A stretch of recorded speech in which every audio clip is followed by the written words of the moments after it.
কেমন আছো বন্ধুরা? আশা করি তোমরা সবাই অনেক বেশি ভালো আছো। আমিও ভালো আছি। বন্ধুরা, তোমাদের জন্য আমি নিয়ে আসলাম নতুন আরেকটি গল্প। আশা করি বরাবর মতো এই গল্পটিও তোমাদের কাছে অনেক বেশি ভালো লাগবে। তাই বন্ধুরা, আর কথা না বাড়িয়ে চলো গল্পটি শুরু করা যায়। বন্ধুরা, আজ যে আমি গল্পটি তোমাদের শোনাবো সেটি হচ্ছে একটি মা এবং একটি ছেলে। এই গল্পতে রয়েছে চরম ভালোবাসা এবং কিছু নিষিদ্ধ সম্পর্কের গল্প। তাই আশা করি তোমাদের কাছে গল্পটি খুব ভালো লাগবে। বন্ধুরা, আমি মামাকে অসম্ভব রকমের ভালোবাসি। আমার মাও আমাকে অনেক ভালোবাসে, কারণ আমি আমার মায়ের একমাত্র ছেলে। আমার কোনো বড় ভাই কিংবা বড় বোন নেই, অর্থাৎ আমি আমার বাবা মায়ের একটি মাত্র ছেলে। সেই সুবাদে আমি বাড়িতে সব থেকে বেশি আদরে থাকি। আমাদের বাড়িতে আমি একাই, যার কারণে আমি সবসময় সবার চোখের মনি হয়ে থাকি। বন্ধুরা, আমি আমার পরিবার কাছে যা চাই তাই পাই, যার কারণে আমি কখনো না শুনে নিই। তাই আমি আমার বাবার কাছে একটি আবদার করি যে আমাকে মোটরসাইকেল কিনে দিতে হবে।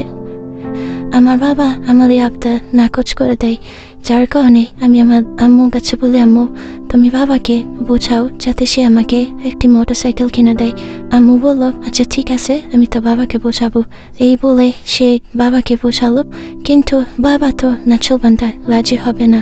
তখন আমি আম্মুর হাতে পায়ে ধরলাম। যাই হোক, পরে এক সময় আম্মু বাবাকে রাজি করতে পারে, বাবা আমাকে কিনে দেয়।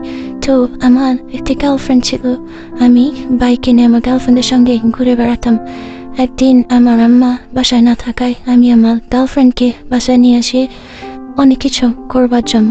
যাই হোক, আমি জানতাম যে আমার আম্মু বাবা ঢাকার বাইরে গেছে এবং তার একদিন পরে আসবে, কিন্তু আমার আম্মু যে একদিন পরেই চলে আসবে এটা কখনো ভাবতেও পারিনি। আমার আম্মু এসে আমাদের দুজনকে আপত্তিকর অবস্থায় দেখে সে চুপ করে ঘর থেকে বেরিয়ে তার রুমে চলে যায়। তখন আমি ভয়ে আমার গার্লফ্রেন্ডকে তার বাড়িতে পাঠিয়ে দিয়ে আম্মুর কাছে গেলাম। দেখলাম আম্মু একটু অন্যমনস্ক হয়ে আছে। আমি তখনও খুব ভয়ে ছিলাম যে আম্মু হয়তো আজকে খুব রাগ করবে আমার সাথে, কিন্তু হলো তার উল্টাটা। সে আমাকে অনেকভাবে বলল বাবা তাকে খুশি করতে পারে না, এরকম কথা।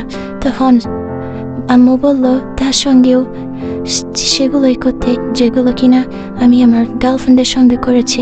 তো আমি আর কোনো কম সময় নষ্ট না করে ঝাঁপিয়ে পড়ি আম্মুর সাথে। যাই হোক বন্ধুরা, এটি আমার প্রথম গল্প। যদি তোমাদের ভালো লাগে এবং তোমরা বলো গল্পে আরো কি কি নতুন নিয়ে আসলে তোমাদের কাছে খুব ভালো লাগবে। যাই হোক, আজকের গল্প এ পর্যন্তই। দেখা হবে আগামী কোনো গল্পে।